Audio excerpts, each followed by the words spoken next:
Thanks so much. Welcome, everyone, to our webinar about last-minute fundraising strategies. It's an exciting time of year, and we're thrilled that you took a few minutes to be with us. As Jeff mentioned, I'm Lindsay Nichols. I'm GuideStar's Communications Director. And before we get started, I have a shameless plug. I have to mention it. And it's related to this topic. We want to help people raise as much money as possible for the year end, and we just published a book called More Money for More Good. We wrote it with Hope Consulting, and we outlined specific steps that nonprofits can take to better engage and connect with donors and improve fundraising. And it's free. It's available for download today. If you go to guidestar.org/moneyforgood, you can download it today. So now that that's over, I want to take care of just a few housekeeping items. First, we're live tweeting during today's presentation using the hashtag year-end-fundraising, all one word. So please join our conversation there. And secondly, as Jeff mentioned, we're happy to take questions from all of you during the presentation. Just use the Q&A tool on the bottom right-hand corner of your screen. And if we can't get to all of your questions before our time is up, both of our presenters were nice enough to say they will answer the rest of the questions on our GuideStar blog. So check back there in a few days at trust.guidestar.org. And finally, we will be sending all of you an email with this presentation and the recording from today's event in a few days, so watch out for that. So, without further ado, I am thrilled to introduce Andrea Kihlstedt, an innovator in the fundraising field. She conceived the concept of personal asking styles and is the co-founder of AskingMatters.com. Her new book, Asking Styles, Harness Your Personal Fundraising Power, will be out soon, so check back on her site for that news. We are also joined by Gail Perry, an international fundraising consultant, speaker, and trainer. Gail is the best-selling author of Fired Up Fundraising, Turning Bored Passion into Action, and more than 12,000 nonprofit leaders around the world follow her popular Fired Up fundraising blog at gailperry.com. Andrea and Gail are both frequent contributors to our newsletter and our blog, and so we're thrilled to have them with us today. Ladies, it's all yours. Thank you so much, Lindsay. This is Andrea. It's so nice to be with you all today. And Gail, are you there? Yes, hello, everybody. We really we know how valuable your time is this time of year, so let's have a little fun today, and we're going to give you we're going to pack your hour with all sorts of strategies that are going to help you raise money right now, between now and the end of the year. Fantastic. Thank you. And we're going to start off with Awash in money. So when Gail and I started working on this webinar, deciding what we were going to do, the political campaign was in high gear, and Sandy had just unleashed its furor on New York, where I am, and we thought that it was a good sort of context for saying, well, how do you raise money at the end of this year when so much money has been sucked out in the undertow in this wash? And Gail told me a story about being awash in money. Gail? Yeah, it's so funny. I was doing a feasibility study interview for a capital campaign here in Raleigh, and I was talking to an investment counselor who told me that his clients give away, you'll enjoy this, about $7 million a year. And he said, Gail, Raleigh is awash in money. And I thought, well, I'm glad you think so, sir, because all my poor nonprofit friends wish they had some of it. And I just couldn't get over the idea that Raleigh is awash in money, and I want everybody to keep imagining as you go out raising money that the investment guys are telling you it's really there. Right. The country is awash in money, and it's all too easy from the nonprofit world to forget that. So sometimes from our world, it looks like this. Is there any money left after all the political contributions, after all the relief money? Is there any money left? And when we approach fundraising from that position, it might be, well, what's a gal to do? It looks like a desert out there. Well, here's the good news. Political donations don't cut into charitable donations from most donors, and 89% of the people polled said that their political donations did not negatively impact their charitable giving. That's from the Fidelity Charitable Giving Season Survey of this year. So in case you felt like you were stuck in what's a gal to do, is this a wasteland? Take heart. There really is money out there, and Gail and I are here to talk about 5 strategies to helping you compete successfully for it. Gail and I are going to pass this back and forth. Gail will do the first, and I'll turn it over to her in just a second. At the end of hers, we're going to chat for just a bit. I'll do the second, and so on through this webinar. We're going to stop. We're going to try to stop at about 10 minutes before the hour, so you can ask your questions, and we'll take them right then, as many as we can. Gail, we're going to pass it on to you. How do you mount an all-out campaign to renew and upgrade donors? Yes, if anybody would ask me what my number one year-end strategy would be right now, it would be to mount an all-out campaign. I don't want to use the word war because that sounds a little bit like we're fighting, but you need to put all hands on deck to renew and upgrade the donors that you have right now. And let me just talk a little bit about, let's see if I can change the slide. I want to give you a wake-up call right here at the end of the year when you still have time to make a difference, because we in fundraising, we study two sets of statistics very carefully. We study donor retention, which is whether we retain our donors, and we also study donor attrition. And if you think about it, donor attrition is when your donors are not renewing. They are slipping away from us, and it's a very scary thing. Let's see. In fact, your best donors are going to be right under your nose, and you may be about to lose them because they're not going to renew their gift. And, when we're doing our year-end fundraising, we think so much about, we got to bring in the money, but we don't think enough about our current donors who gave last year and a special appeal that would be great to send to them to be sure that they renew. So let me just show you some statistics to get your attention.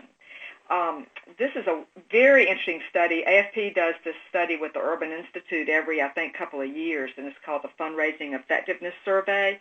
The link is live here. I would highly recommend that you check this out and maybe run some of these numbers by your board. But they found that for every $100 that was gained in money raised last year, nonprofits in this study lost $100 that they would have gotten that was not renewed. And so that sounds like a treadmill to me, and I don't know about you. And just think how hard we're all working, and we're netting zero for our efforts because for all the new money we bring in, it's going away. And so here are the statistics that should make you faint. And my heart lurched in my throat when I saw these numbers because they've been trending really badly. But this is awful. It's just awful that 59% of current donors are not renewing. 59%. So if you think of your donor base and say you have, maybe your donor base yields, $10,000 a year, $100,000 a year, $10 million a year, whatever. What happened if you lost 59% of that money? And that's likely to happen. And new donors are particularly at risk, and we've always known that new donors don't tend to renew their gifts as rapidly as recurring regular donors. New donors, only 1 out of every 4 new donors is renewing their gift. So here, to me, this is a very clear strategy for what a smart fundraiser would do, because you don't want to have a leaky donor bucket in your shop. You want to raise money the easiest way and the most efficient way and the most effective way. And it's so funny, I was giving a presentation to our statewide AFP conference a couple of years ago, and I was talking about this with my audience. And this girl in the audience, she's a smart fundraiser, she raised her hand and she said, when people give to us, somehow they fall into the donor abyss, and we don't touch them, we don't talk to them. They're like, they're donors, we can't, they have to be protected. And instead, she said, I think we need to be treating our donors like friends and like family. And I love the metaphor of the abyss. And I was also listening to Tom Ahern, who's one of my favorite bloggers and pundits of all time. And he we're all hyperventilating in our field about donor retention these days. But he said that a 10% improvement in your donor retention should be able to yield a 50% boost in your revenue. So just run those numbers and think about the difference it can make in your year-end totals. So all is not lost. It might be December, 6th, but there's plenty of time to focus on your current donors. So let's take a real quick look at what makes a donor want to renew, because that's interesting to me. And I'm a real follower of Penelope Burk's research. I always like to quote a lot of studies when I do these presentations so that we can back up our claims. But Penelope Burk said in her big survey this year that of all the big donors that she surveyed, that 44% of them said that they could have given more last year. So it sounds to me like we're leaving money on the table, and we're not doing a good enough job asking for it and appealing for it. But what makes donors not renew is, this is so interesting, this is from Adrienne Sargent's research, that it's the quality of service by the fundraising team. How well are we taking care of our donors? So just think that you and your team have the direct ability to impact and to affect whether your donors are renewing. And that means all the little things, spelling their name right, making warm and personal thank yous, doing the little things that make donors feel appreciated. And here is Penelope Burk's #1 original research that came out in her first book that really threw us all in fundraising into a tizzy, that she asked donors what they would want from a nonprofit in order to renew, and they said that if they got a prompt personal thank you, if they got assurance that their gift was used as intended, and if they felt like their gift made a meaningful impact, and this is all about communication, right? Then 89% of the people who she interviewed said that they would renew their gift. So here is the golden key to donor retention, I think. And one of the reasons, I want to make one more point before I turn it back over to Andrea, one of the reasons I particularly like focusing on my current donors as opposed to new donors is that the current donors are already pre-sold. They've given you money. They've invested in you. They understand your mission. They've already indicated once or maybe often that they really like you and believe in you. So it's a whole lot easier, if you ask me, for your ROI of your time and effort, to spend your time with your current donors, getting them to upgrade and getting them to renew, because that is money in the bank and it's the easiest money to raise here in 2012. So here's my quick plan for you, is to pull a report of people who have not renewed yet this year and make a special plan for those top 10 donors that Andrea is going to talk about in just a second. But get everybody else on the phone and call them. Call them and say, we need you, we want you, this is important, be enthusiastic. And I think you'll really be pleased with your results. So Andrea, tell us about the special plan for our top 10 donors. Thank you, Gail. I will. Before I do that, I just have one quick suggestion for everybody, and that is this. Relates to what Gail was saying about thank yous. Find someone who is not a friend or someone you know well who is not a current donor to your organization, and have them send a check or give a gift online. Little. It can be $10. It doesn't matter how much. And then get them to report back to you on exactly what their donor experience is. It's amazing how often we don't know what's happening to our donors. We think it's great and we don't know. So get your aunt or your mother or a friend to do that, and be sure you check in with them to find out what's really going on about your thanking donors and how you're communicating with them. Now, testing your own system is such a smart strategy. Test it. In fact, I had a client once. A woman had a great aunt, and she had her aunt walk into this organization with a check for $100 written out and go up to the desk to the receptionist and say, I'd like to give a contribution. Here's my check. And the receptionist had no idea where to send her. It was shocking. So test these things out. You might be surprised, both positively or negatively. Let's talk about these top 10 donors that you've pulled off of your lapsed list. And Gail's exactly right. The people who've already given to you are people who know you, who believe in you. It's easy to call them. What are you going to do with them? Yes, you are going to ask in person. You're going to call them up and see if you can schedule a visit to actually, even in this busy time, go and sit down with them and talk to them about their gift and find out what they're interested in and what they like to do. There's no question that asking in person is the most effective kind of fundraising we do. As you can see by this, the mail, we're doing very lucky in direct mail to get a 4% return. With a phone-a-thon to qualified donors, we're doing well to get a 25% return. But if you actually sit down with donors and get a meeting with them face-to-face, chances are that 3 out of 4 of them are going to give you a gift. Now, they may not give you the gift you asked for. In fact, I can make a pretty good case why that's perfectly fine, right? If they give you what you asked for, you may not have asked for enough, but it's worth getting your courage up and actually calling, not just to talk to people on the phone, but to see if you can schedule an end-of-year time to go and talk to your major donors, to those top 10 donors. Think about it this way. Think about how much money you raised last year, however much money that is.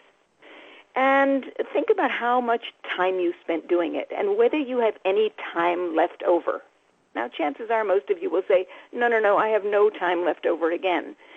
And if that's true, if you really are working at top capacity, you can't raise more money by working any harder. You have to raise more money by working smarter. And the smarter way to work in fundraising is by asking people in person for gifts, because the results will be so much better. So I give you a challenge. Write out those top 10 names and set about between now and the end of the year scheduling appointments with as many of them as you can.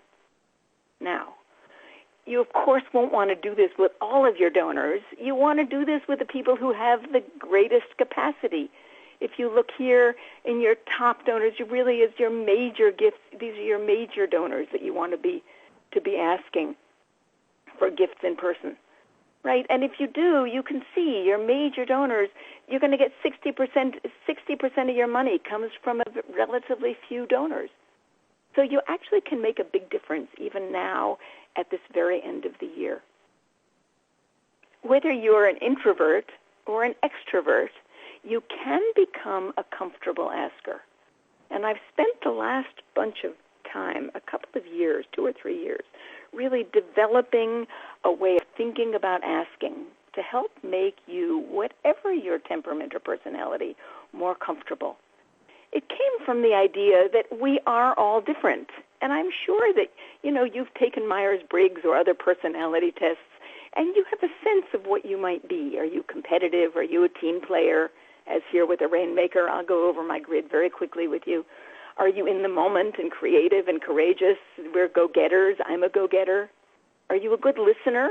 Are you emotional? Are you caring? Maybe you're a kindred spirit. Or perhaps you're one of those people who's really detailed and responsible and thorough. You plan like mad and you follow through. No matter what your style, there are different ways in which you will ask for gifts. And the notion of asking styles, and my book is due out, by the way, on January 9th. It's very exciting, is based on 2 axes, introvert or extrovert, and analytic or intuitive. And you'll find that you will fit into one of these categories or another. And when you find your asking style, you'll find that the way you set up appointments with donors will be different. The way you shape the case will be different. The way you actually prepare to go and ask for a gift will be different. Just as we are different people, we ask in different ways. I reached out to Jerry Panis to ask him to read my new book and write a little review of it. And bless his heart, he wrote a fantastic review in which he basically said, I can't believe nobody's thought of this before. I wanted to smack myself upside the head and say, well, of course, we should be helping people ask for gifts in the way that's most comfortable for them. And I encourage you to look at the Asking Styles material. Right here are 4 questions you might ask. Go-getters tend to ask, what's the opportunity? Mission controllers might ask, what might go wrong? Rainmakers might say, what's the goal? Kindred spirits might say, what moves my heart? Do you gravitate to one of those questions or another? So if you want to find out your asking style, you can go to askingmatters.com. There's a free 30-question assessment that'll give you your asking style profile, and you might find it interesting and helpful as you ask these top 10 donors for gifts before the end of this year. Gail, what's your asking style? Oh, I think I'm a go-getter. I think you are too. I think you are too. You're just as lively as I am, and what we make up for in creativity, what we lack in serious preparation and discipline. I think you're pretty disciplined. And by the way, everybody, Andrea is a design aficionado, and the slides are really pretty, and so we're going to credit her for the beautiful slides. Oh, thank you, Gail. And by the way, I do want to say something about the Asking Matters style, the Asking Styles assessment. It's really a terrific tool, and it's a way to talk about asking for money with your volunteers. That is just. It takes aside the whole fear of solicitation and helps them approach it from an analytical standpoint, and I think it helps make them more comfortable. So we're all looking for tools to help our volunteers and our staff, and maybe it's your CEO that's nervous about asking. It's a naturally nerve-wracking thing to do. It doesn't come naturally unless you're 3 or 4 years old, right, Andrea? Right, that's exactly right. When we're 3 or 4, I have a 3-year-old grandchild. Believe me, she knows how to ask for everything. Totally unselfconsciously, right? Completely. Right. Exactly. So I want to encourage you, though, to check that out. And by the way, at the last slide of this webinar, I have a tip sheet on year-end fundraising for you that I designed just for you today, and you can download it from my website. And the link to the tip sheet is live at the end of the PowerPoint, so you can have that.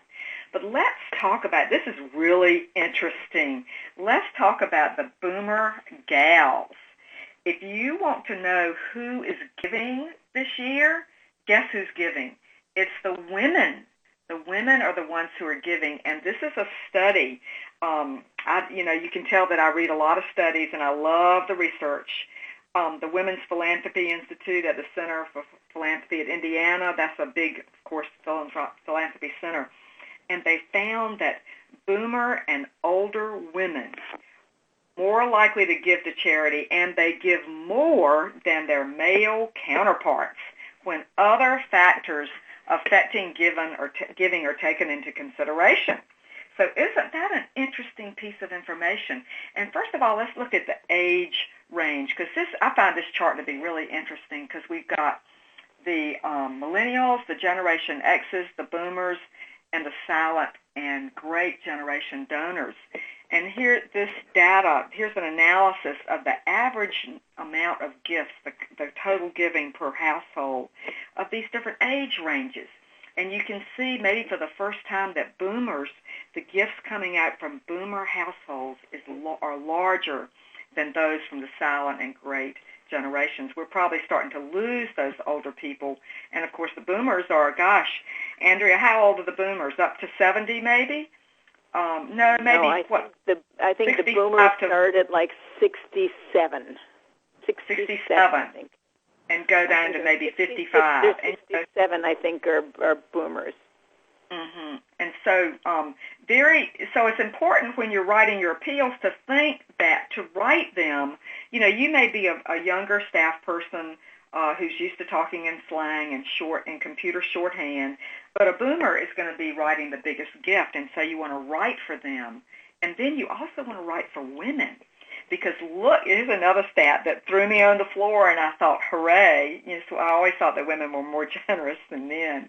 But in this study... With apologies to the men on the call. Okay, well, no, but I'm just quoting research. I'm just quoting the data here. Be careful, that for every $100 that men gave, women in the same economic circumstances gave $258. Now, that discrepancy gets my attention and makes me think very deeply about who I'm targeting and why I'm targeting them, and maybe I haven't seen a lot of research on gender-specific appeals what appeals to men versus women. But you better believe that I'm going to be looking for that data as soon as I can find it. So, given that you've got the older women are going to be your most generously inclined group, think about what they like and what they need. We do know that they are more likely to want their gift to be public, and they're more likely to use securities to give. So, for example, if I were going to do a mailing maybe next week to my donor base, one last chance, I might include a picture of a woman donor and send a write-up about giving stock. Because that's something that particularly appeals to women.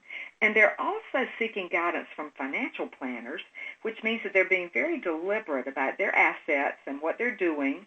And you remember my investment advisor in Raleigh said that they were awash in money. So target your appeals to this particular mindset, and I think you'll be pleased. And, here are just a couple of tips. If you're writing for boomers, guess what? The stats say that anybody over like 45 years old is using reading glasses. So you do never, ever, ever make your donor have to reach for reading glasses to read your stuff. So you've got to use a 12-point font minimum. And I frankly like a larger font than 12 point. And I like brighter colors too, because those are just visually appealing. And here's a little strategy to tackle your boomer gals. Why don't you pull a report from your files of the women of a certain age who need to renew, and develop a special targeted effort. Maybe there's a phone-a-thon to them, and maybe the women on your board will call their colleagues. And this is my guess. I don't have this backed up by research, but I would think that emphasizing family and connections is a natural, appealing point to make to women. And write from your heart, wear your heart on your sleeve. That is, of course, a rule that we should follow all the time anyway. Use the large font, and maybe use pictures of children. Thinking that might trigger a woman to think more generously. And then I have my very last tip, which I like the best. Take your direct mail letter to your grandmother and ask her how she likes it, because I think that's the final acid test for any letter, is to let your grandmother read it and tell you if she would give to this appeal. Do you have anything to add, Andrea? And coming in to Andrea, do you have anything to add? Yes. Can you hear me? Yeah. Hello? Gail, can you hear me? Here we go, yeah. Sorry about that. Yes, I do have something to add. Being a grandmother, I can tell you what happens when somebody sends me a letter with small type, and that is that it goes right smack in the trash. Does it? Yes, indeed it does. Anybody who's over 55 or 60, you start to realize your eyes don't take in little type so well anymore. You tend to need more light, hence the bright colors. So yes, by all means, share it with your grandmother, right? She will tell you whether she's willing to read it or not. And if she reads it, she'll tell you if she likes it or not. And if your grandmother is no longer with us and she's shining down from another place, find a substitute grandmother, right? Age, and who you can adopt, and ask her for your advice, because everybody, all of us older people, and I hope I'm not too old, but I love being asked for advice. So I think anybody would be happy to help you with that. Yep, exactly. So I love the notion of boomer gals, and I love that we are generous. I do believe we are generous, and I think that people in the fundraising business don't spend enough time with us. I'm amazed actually at how few people actually take the time to call me and ask me for money. Isn't that shocking? Yeah, it's interesting, Andrea. I was a big-time university fundraiser at Duke and UNC Chapel Hill, and I have to say that, of course, this was a while back, that we always thought more in terms of the men than the women. Yeah, it's shocking. This day and age, it's shocking. And, if you really look at the older women's statistics, if you build a relationship with us now when we are in our 60s and 70s, we probably end up controlling the money when we're in our 80s and 90s. So these are relationships that are really important to pursue, and pursue now at the end of the year. So here's your next assignment. When you look at your lapsed donors, at the 10 lapsed donors that you're going to go to between now and the end of the year in person, at least 8 of them should be women, preferably boomer gals. How's that? I think interesting. Y'all do it and give us your ROI, return on investment of effort, time and effort. Right. Yeah. Exactly. So, Gail, you turning it over to me now? I'm turning it over to you. Here we go. Fantastic. Thank you. So, tip 4, highlight the benefits. And the benefits are all about changing people's lives. I'm going to read you the first paragraph in a letter I got from a very, very reputable New York organization asking me for gifts.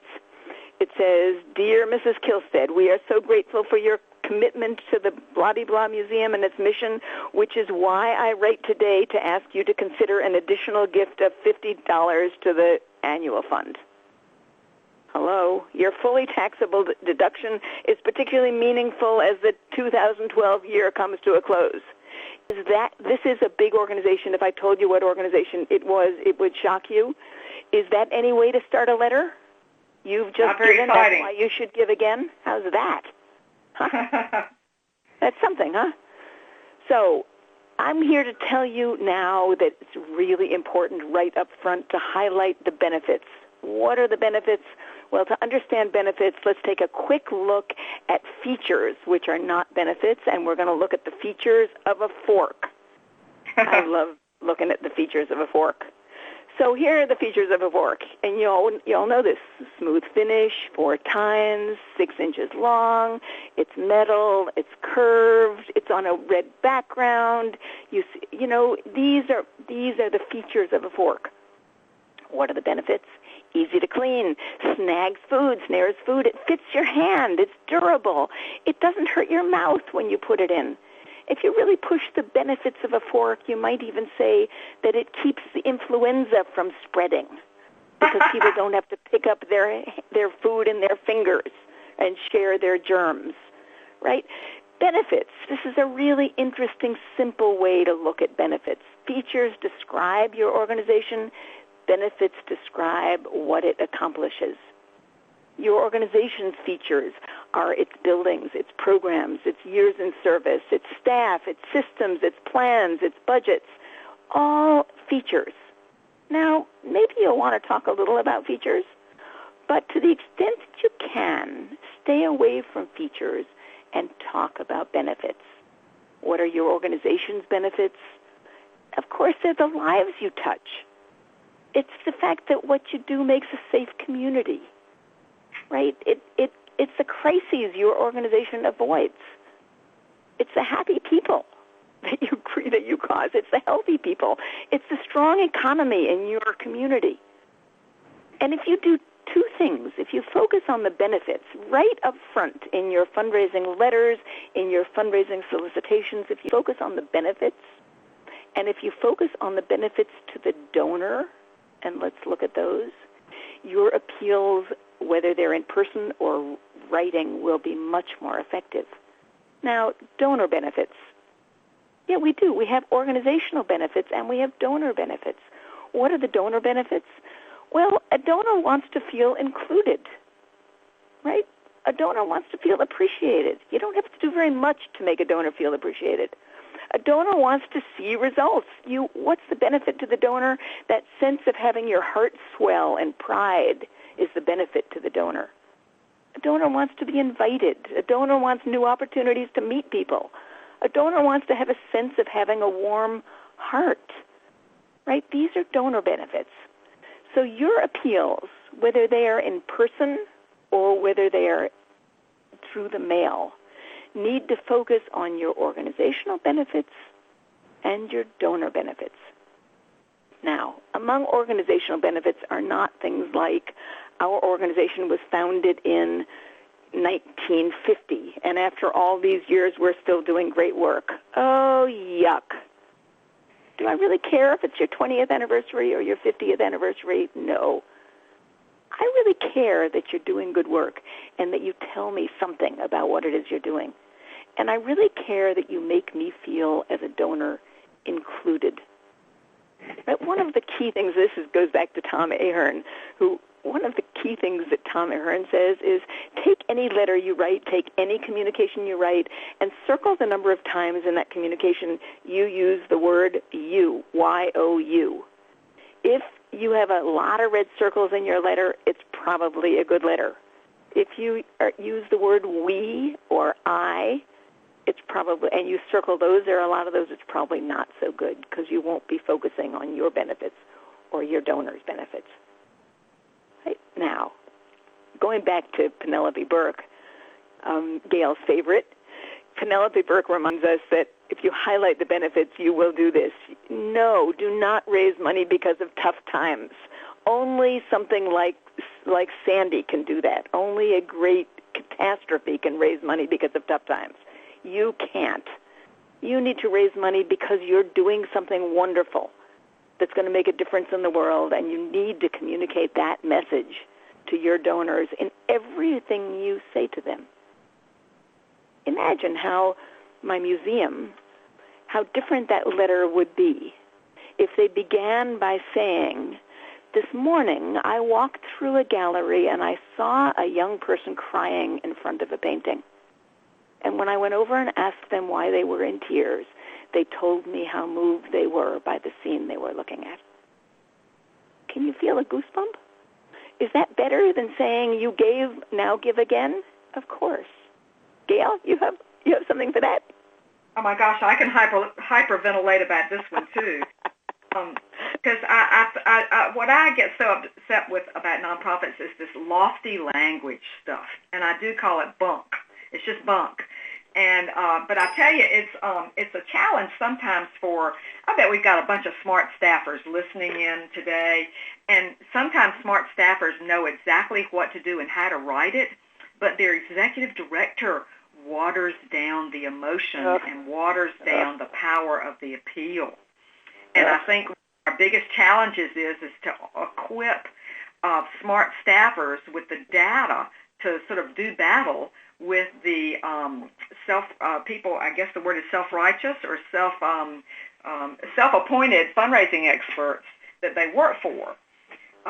So you really need. What I like to do is I like to say, here's what the data say.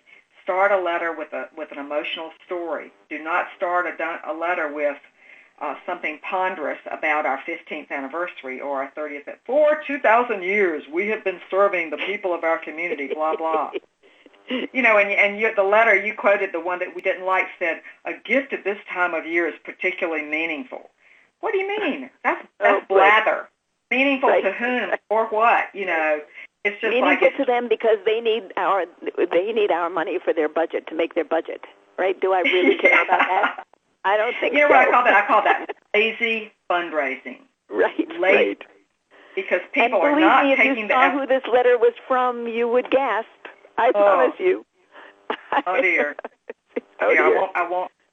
Well, let me move on and let me hyperventilate a little tiny bit about being specific, because this is all, you know, what we're talking about right now with the features and benefits, and then the specific piece is how to ask and how to frame your ask so that it will reach your donor through the din and the noise, number one. Number two, it will open your donor's heart, because that's got to happen first. And number three, open your donor's wallet. So what are the steps, you know, to get the attention, and then to go to the heart, and then go into the specifics and open their wallet? Now, we have found that donors have changed in the recession or post-recession environment. And one of the biggest characteristics that I can see is that donors are not as trusting as they used to be. In fact, people in general don't trust the government. They don't trust financial institutions. They're suspicious. I mean, the recession has really blown a lot of people's nest eggs and rosy-colored notions of the world. So people are more wary. And when it also conveys over to nonprofits that people are less trustful of large nonprofits or even your friendly local small nonprofit down the street. And we've always seen donors having an aversion to giving money into a black hole that they think is overhead, and we're seeing an even stronger aversion to just making a gift. I'm getting tons of year-end letters right now, oh, please make a gift to help our mission. And those words might have worked when the world was truly not only awash, but flooding in money and contributions before the recession. But now, a gift to support our generic mission simply is not working anymore. And so donors, right now in your appeals, whether you're doing them face-to-face or by email or in your letters, you need to say what the money is for.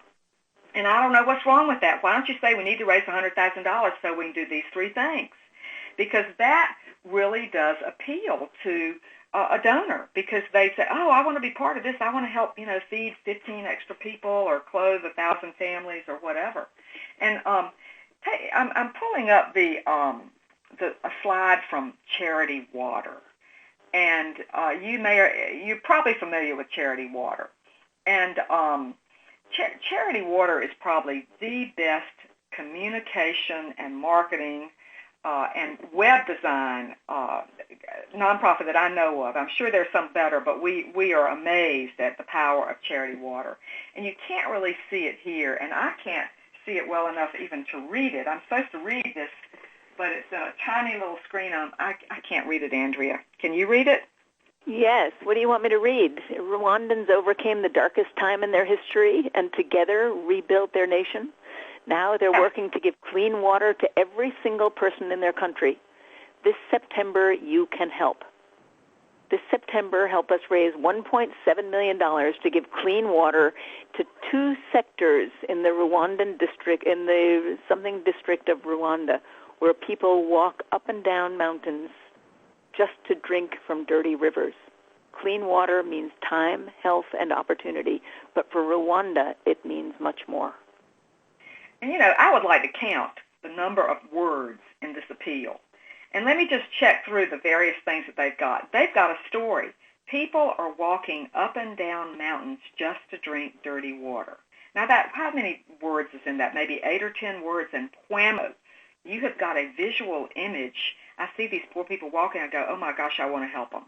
So there's the emotional story. There's the visual image. There's opening your donor's heart. The design got noticed right off the bat, and then the emotional appeal, and then the specifics. We need to raise, 1.7? Is that what it says, Andrea? Yep. 1.7 to bring water to these specific districts. So the donor is participating in something extremely specific. This appeals to the post-recession donor today in 2012. And let's talk about other ways you can do it, because we're not all Charity Water. Charity Water, though. Yeah, here's some more Charity Water. Here are the thank yous. Here are the thank yous for this appeal, which is pretty amazing. Today we reached our $1.7 million goal for water projects in Rwanda. We couldn't have done it without you. Now, isn't that a wonderful? Doesn't that make you feel good? Notice here, in terms of features and benefits, and whether we're all about the donor or all about us, you did it. Very power of you. It's not... Think about how easy it would have been for them to have written, we did it. We did it. Right? We did it. It would have been super easy for them to write that. But they didn't. We did it. We raised the money. Yay. It's all about us. We raised the money. Yay. Right? But they resisted that temptation. And now here, they sent this email to people who've already given. And my friends, this is how you set your donors up to give again quickly, because you're giving them specific data. You are totally transparent. 1,788 gifts, inspired your friends to donate, and 13,782 friends contributed, and we hit our campaign goal of X amount, and that means 26,000 people in Rwanda will drink. So this is the kind of specifics. And, I don't see this kind of feedback ever, ever, ever in my local nonprofits or even the national nonprofits that I track. How about you, Andrea? Do you ever see this kind of specificity? Yeah, rarely. I mean, I encourage everyone on the call, if you're not giving a little bit of money to Charity Water just to see how they do it and to use them as a model, you're missing a bet. Right? These people really understand communication, and they know how they do it right. They are fantastic. And it's, by the way, it's perfectly okay to knock off another nonprofit. You know, you've got another. Your donor bases very likely don't overlap, and what you're doing is that you're knocking off the themes and the treatment, so that there's no need for you to reinvent the wheel. We all follow best practices. We all follow the tactics that work, and so I'm all for that. Let's take a shortcut. But I do want to show you something that got my attention in my own backyard. And this is a picture I took with my iPhone because I was so enchanted by this chart. I go to the YMCA a couple of blocks down the street to do yoga and do my exercise. And they have the We Build People campaign, and they also have the Y memberships. I mean, I pay them $50-some a month for the health club, and I also usually give them a campaign to their We Build People campaign. And I was so pleased to see this chart. And this is really a Your Gifts at Work chart, especially on the left. And it was blown up on the wall over the water fountain so that everybody could see it. And it was also in the women's locker room, and I'm sure it was distributed around the walls all over the Y. I was so impressed. I blogged about this chart.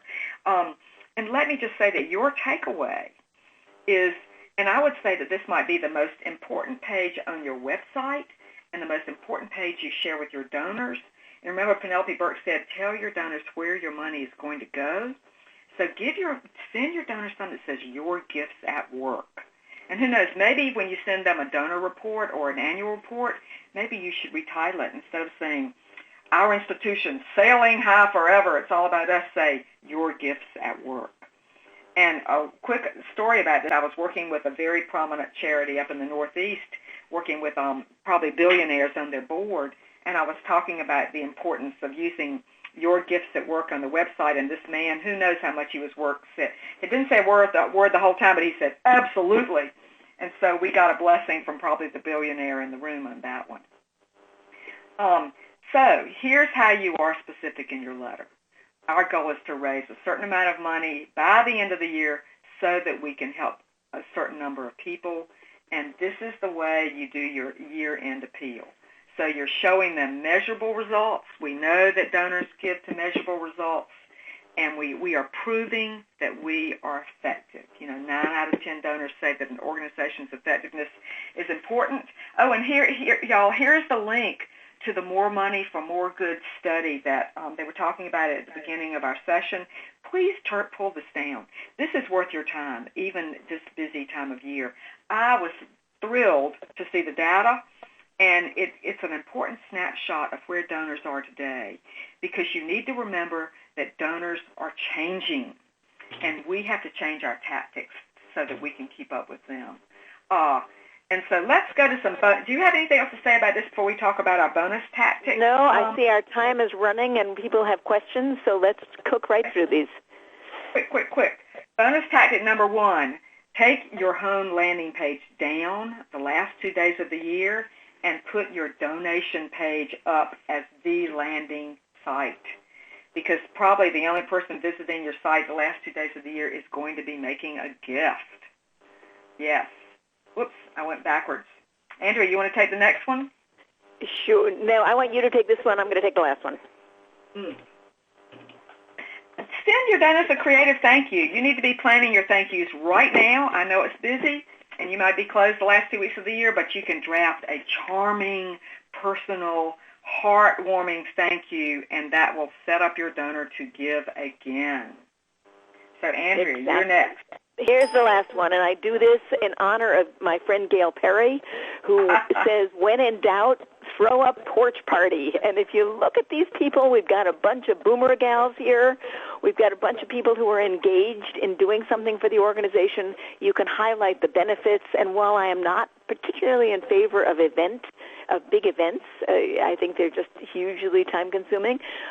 Having a porch party, courtesy of Gail Perry, is not a bad thing to do at the very, very end of the year. A quick one quick one to pull your top 10 donors together, have a little fun, and ask them for a final gift.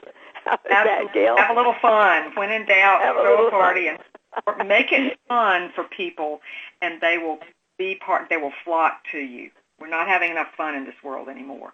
So throw a party. Exactly. Now, here's the tip sheet. Here's some information for you before we get to your questions. It is in your presentation, which you can access. It gives you three websites. You'll notice at the bottom one, www.capitalcampaignmagic.com. That's a new venture Gail and I are starting now. For those of you who are interested in planning a capital campaign in the new year, you might want to sign on and kind of watch what we're blogging about. We're not consulting to capital campaigns much, but we are blogging about it and trying to get information out there to people in the field.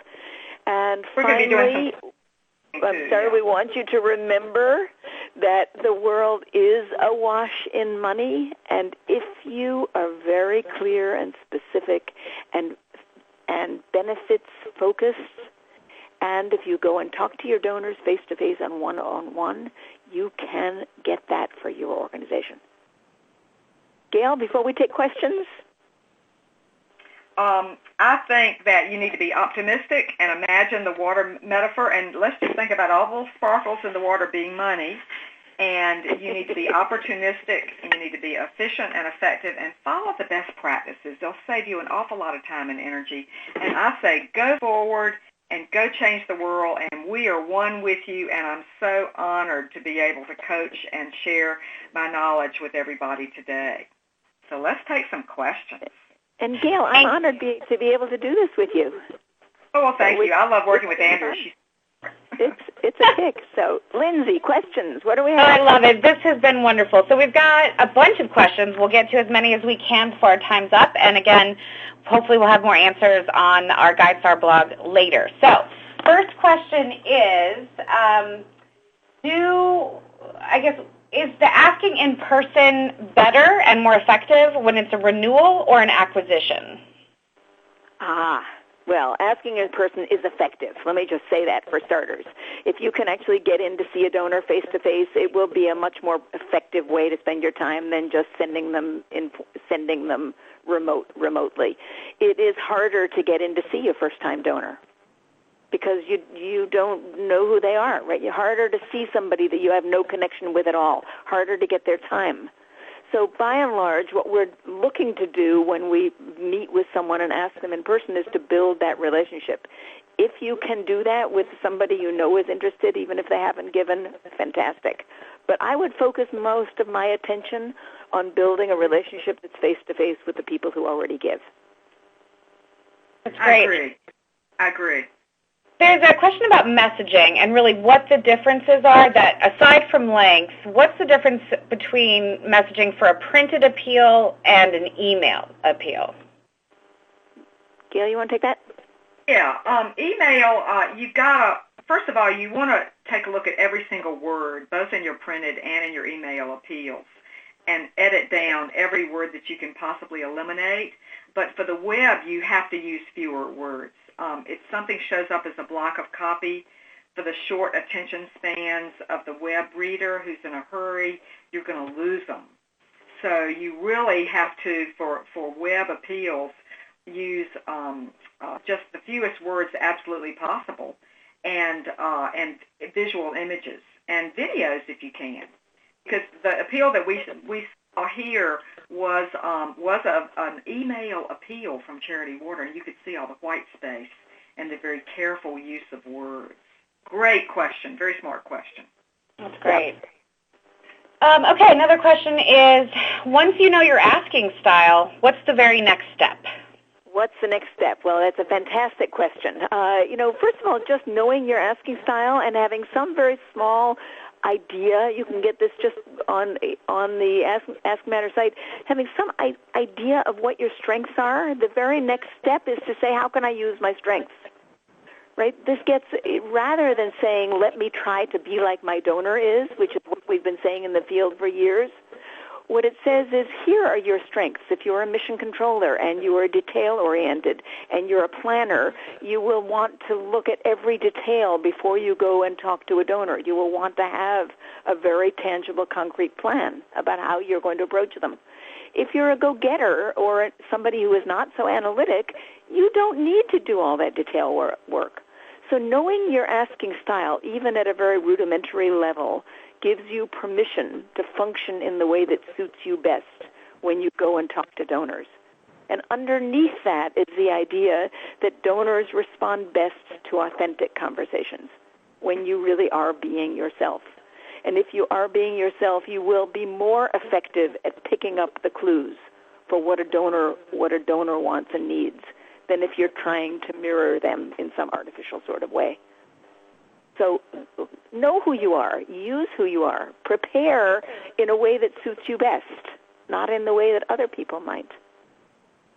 That's so great. Gail, anything to add to that? No, Andrea is the asking styles expert. Well, Gail, I have to say that during this webinar, I thought you were a go-getter. I have a hunch that you're a rainmaker, Gail, because you like facts and figures much more than I do. Really? For me, I like Penelope Burk, but, the reality is that facts and figures don't grab me. What grabs me more is sort of a creative spirit and an opportunity, right? And I always figure that, the facts and figures kind of we go to the facts and figures trying to justify what we already know, sort of intuitively. So that's a real difference between an analytic and an intuitive, right? I did take the easy math in college, though, I have to admit. Yes, see, I knew it. I think we have time for one last question. I think this is a great one. So we've already sent our last mailing of the year. What are the 2 things you'd suggest I do between now and the end of the year that will make the biggest difference in our results? So, Gail, why don't you give one and I'll give the other? All right. Well, the biggest thing, you've already sent your last appeal, and you're only open. You're only at work another 10 days. What do? You find out the top 50 donors who have not renewed their gifts. The largest donors from last year who you have not talked to, and you think you still might have a gift out there, and develop a little strategy to focus on those 50 people, or maybe 20 people, however many people you think you can handle. All-out campaign. And I think that's a great thing to do, and let me give you the sort of the counterpart to that. I would identify your top 3 donors, the people who have already given you the largest gift this year, and I would go visit them and see if they'd like to give more. Ooh, I like that. I do too. Plan your days out of the office. How about that? You can sneak your days out of the office. I like that too. That's great. And have some fun at this. It doesn't have to be deadly serious. You can actually have a really good time building these relationships and getting out of it. If you get out of the office, chances are you will have a better time and you will raise more money. Yes, bingo, Andrea. That's a wonderful note to on, I have to say. That's just a good life lesson. Go to our websites and pick up these extra materials. I built a handout just for y'all today, the year-end campaign tip sheet, and so you can find them there at those live links. Thank you so much for joining us. We are honored to be able to work with you, and we are indeed. Do a great job. Change the world. Correct. Thank you. Thank you for being with us today. It was really, really helpful, and we got some great participation. So, again, we'll send this presentation out. We'll send the live recording, and check back the GuideStar blog at trust.guidestar.org for additional answers. So, again, thanks, everybody. Happy holidays. Happy holidays.